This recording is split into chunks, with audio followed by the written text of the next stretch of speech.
BJP के लिए खबर किसी कोने से अच्छी खबर के रूप में सामने आने का नाम ही नहीं ले रही है। जिन्हें भी बीजेपी इंडिया या बीजेपी की भाषा में कहिए तो घमंडिया गठबंधन से उठाकर अपने पाले में ले जा रही है, वे सब के सब फूके हुए कारतूस साबित हो रहे हैं। 2024 की लड़ाई से पहले जिन्हें बीजेपी योद्धा समझकर अपने जंगी बेड़े में शामिल कर रही है, वो उसे लड़ाई में जीत दिलाना तो दूर, उसे लड़ाई में सही से खड़े रहने के लिए भी सहारा नहीं देने वाले हैं।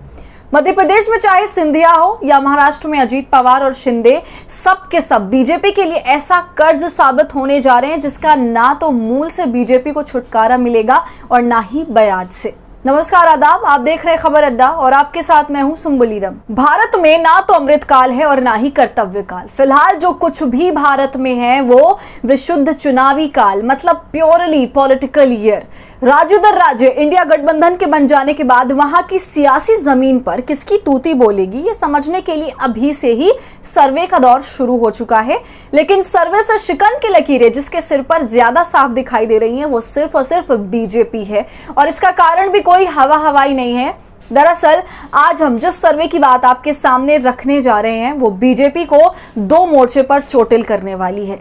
एक तो उसकी उस राजनीति पर प्रहार है जो दूसरों के नेताओं को उठाकर सरकार बनाने को जनता का मत समझ लेने की गलती करती है, और दूसरी उस 2024 के उस सपने के लिए झटका है जिसमें मोदी अभी से लाल किले की प्राचीर से अगले साल तिरंगा फहराने की राह तक रहे हैं।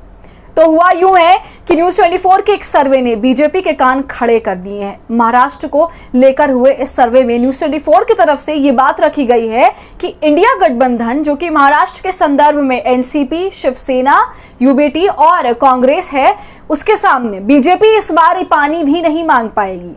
48 लोकसभा सीटों वाले महाराष्ट्र में एनसीपी, शिवसेना और कांग्रेस की तिकड़ी धमाकेदार प्रदर्शन करते हुए 40 से 45 सीटों के बीच जीत सकती है, बोले तो क्लीन स्वीप। लेकिन सबसे बड़ी खबर यह नहीं है कि महाराष्ट्र में इंडिया गठबंधन इतना मजबूत दिखाई पड़ रहा है कि उसके सामने बीजेपी दिखाई भी नहीं दे रही, बल्कि उससे भी बड़ी खबर जो इस सर्वे में प्रमुखता से छापी गई है वो ये कि जिनके भरोसे बीजेपी ने एनसीपी और शिवसेना को दो फाड़ किया था, वो उसके खेमे में जाते ही उसके लिए कबाड़ साबित हो चुके हैं। जी हाँ, इस सर्वे के दो निष्कर्षों में से दूसरे निष्कर्ष पर जब आप नजर डालेंगे तो आपको दिखेगा कि अजीत पवार और एकनाथ शिंदे के बीजेपी के साथ जाने के बावजूद बीजेपी के सामने अब भी एमवीए यानी Mahavikas Aghadi most popular choice है।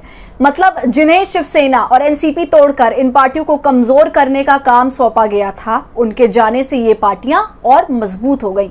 अब ये बात तो बहुत पहले से ही कही जा रही थी कि शिवसेना का दो फाड़ होना, पार्टी के नाम से लेकर सिंबल तक का उद्धव ठाकरे के हाथ से चले जाने को प्रदेश की जनता उनके साथ नाइंसाफी मान रही है, और एक बहुत मजबूत सांत्वना की लहर उद्धव ठाकरे के लिए महाराष्ट्र में पैदा हो चुकी है।